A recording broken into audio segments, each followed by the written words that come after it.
So how did you get on today then, Michael?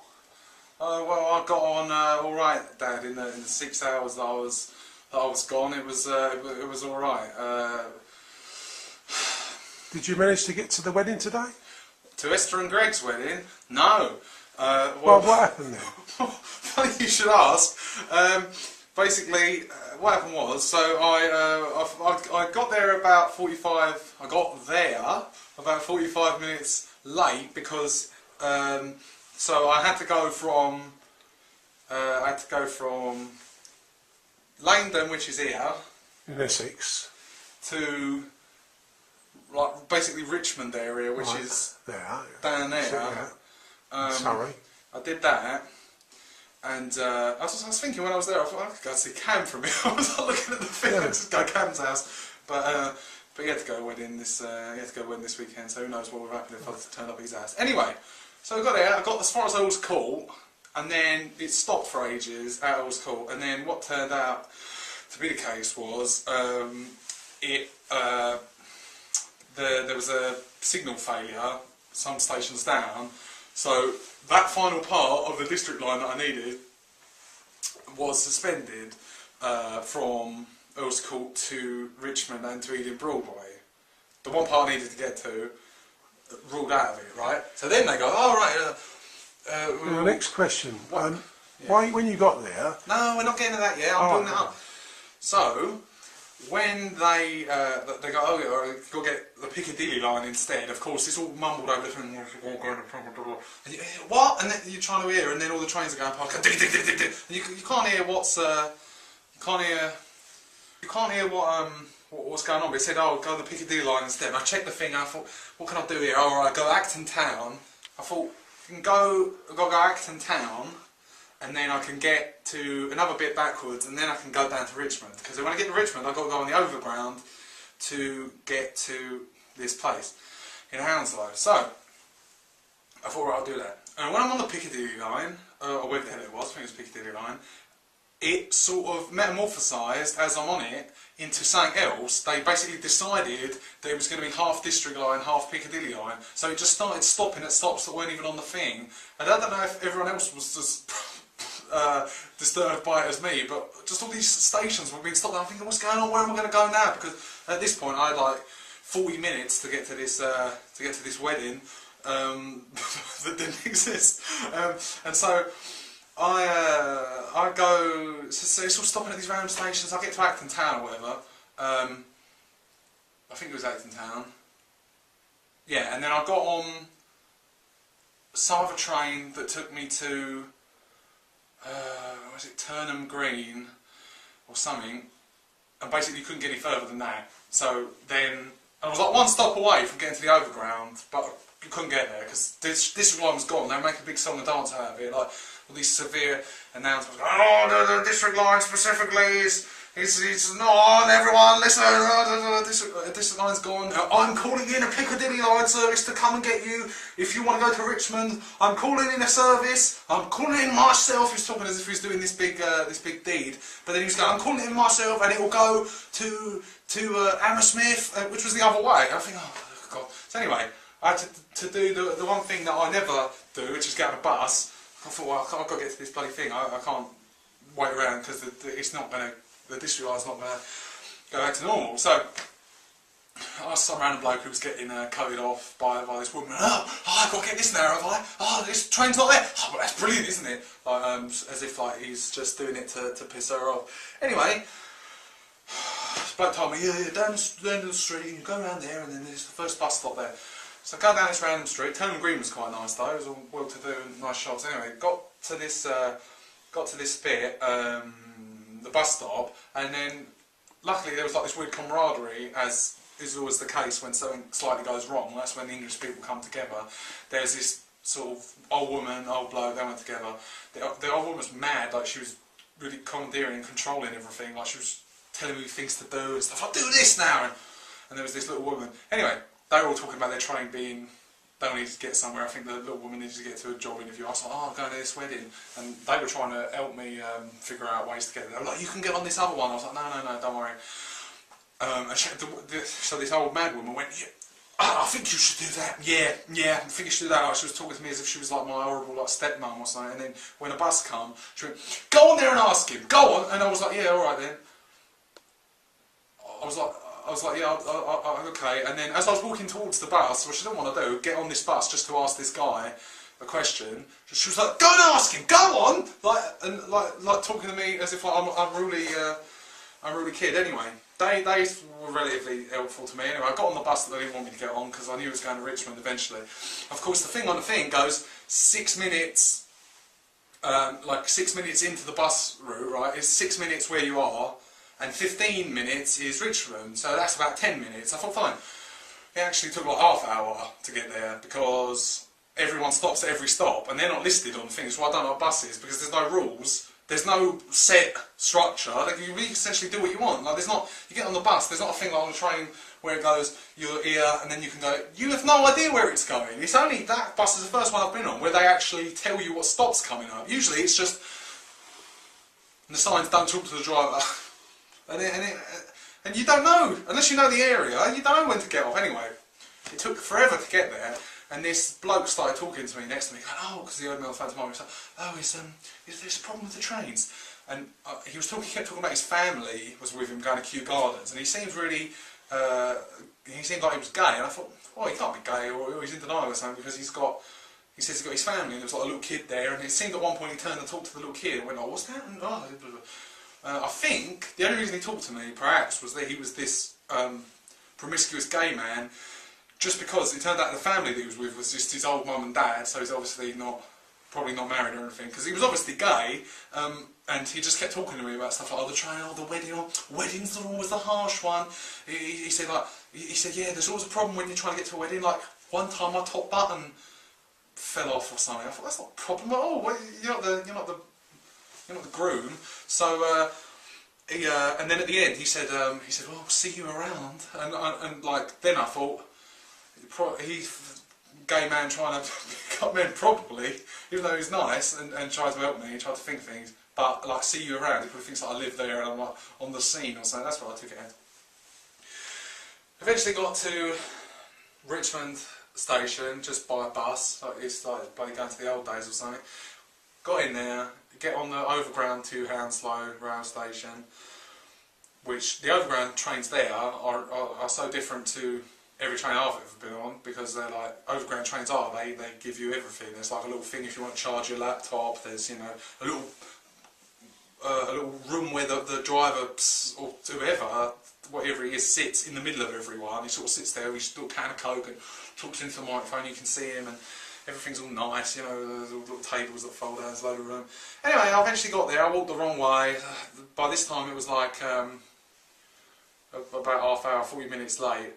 I got to this place where it is, and I went up there, and because I researched it all on the internet, so I knew what it looked like, I knew where it was, and so I went to this church where it was, and I'm thinking, "Oh God, you know, I've turned up so late, like, you know, I'm not going to be able to get in the church."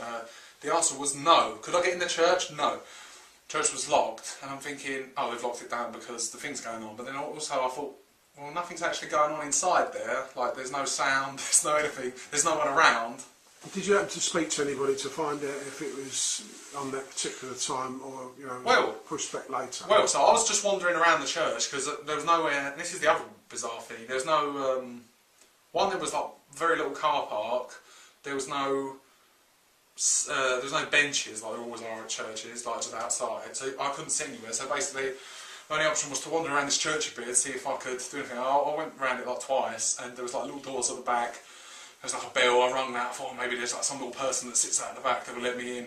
No, it's all locked down, because actually nothing was happening there. And so eventually I was just wandering around, I went to this little outbuilding, and these two old people, a man and a woman, sort of come out from the undergrowth, and were like looking at me and sort of like scampered away, as if like it was in like the wild wood or something. And so I started going after them. I went round a corner and they weren't there. I went round another corner and they'd just gone out, so I was going after them.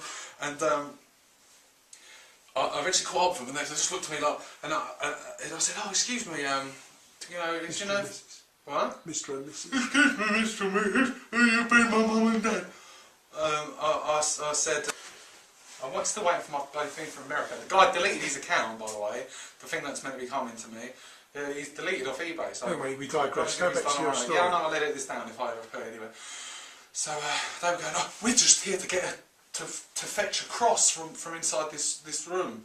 And I was like, oh right. I said, but you know, this thing's going on. And they looked at each other. No, not today. I said, what? And I said, yeah, no. There's a wedding tomorrow.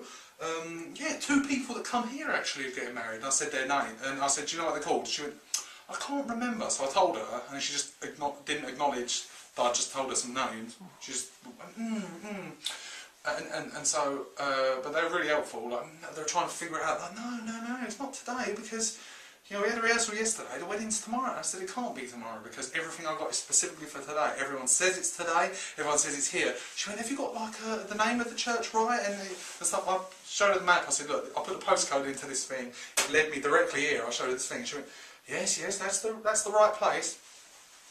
So basically, I was at a locked, empty church at the right day, at the right time, the right place. Nothing was going on there, and I mean, how long did it take me to get there? 2.5 hours or something, because I had to get on a bus, I had to walk, I had to train, I had to flag down a Zeppelin. Do you think that Greg and Esther are okay? I like to think they called off the wedding, Dad. I like to think they got cold feet and the wedding fell apart. But saying that, the people at the church had no knowledge of a wedding today. But it was really nice though. And in fact, everyone that worked at the church was off doing other things to the extent that they couldn't answer their phones because this old woman was trying to help me, like ringing up all these people. Oh, ring Wendy. Oh, I think she's in court today. I'll ring so and so. Oh no, he's working down the thing today. You know, all the people, religious people, are off doing other things.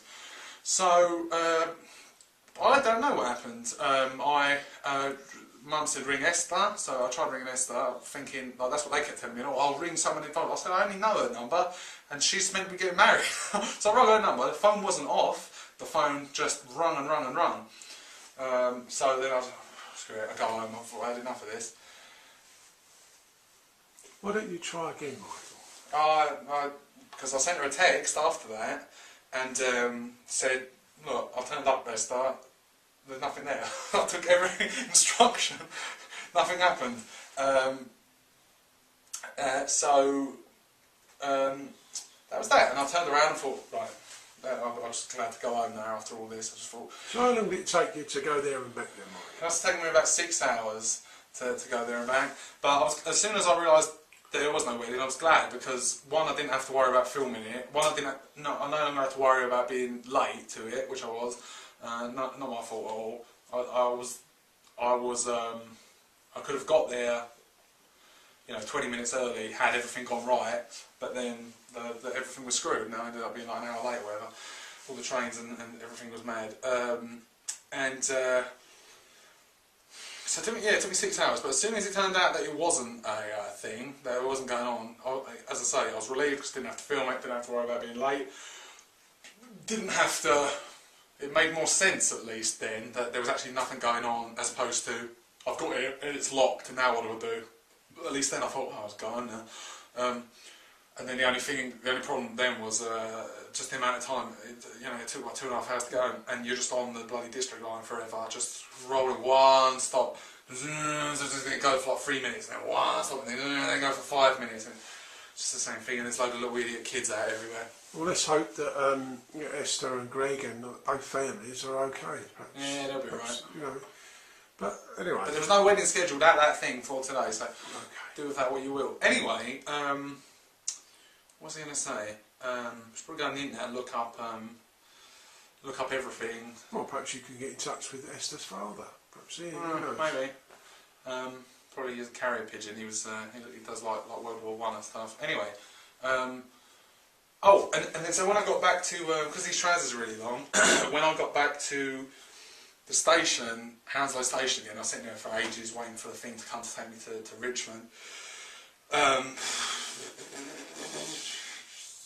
my legs had become stuck together, because what happened is when they go on the floor, basically I was just treading down. I thought I don't care, because I was really tired going there anyway, because it was such a long way and I was all worn out. So I just thought I'm stepping into the floor, I don't care. I'd stepped on a bit of chewing gum, which was freshly on the floor, and then I sat there with my legs together, and it had like, because it was like slightly up my leg, it glued my legs together, right?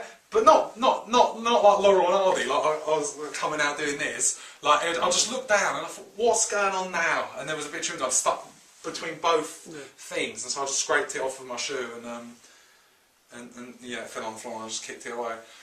And but that was essentially that. And all in all, depending on it's the best bloody wedding I've ever been to. No, depending on that, everyone's okay. 10 more years. It's been an adventure. Yeah, it was alright. Could have been far worse, as for most things. But I tell you this for nothing. The last time I went to London to go to Alex Donald's thing, I couldn't get there for like love nor money. Everything was in the way. Like, every single thing would go wrong to stop me from getting there. And I nearly felt like I was passing out on the train. It's almost as if someone doesn't want me going to London, because every time it's literally so it's so taxing to try and get to these. And Alex Donald's thing is in the middle of London. It wasn't over the other side and down like this thing. But there you are. Therein lies the tale. Ba ba ba da ba bum.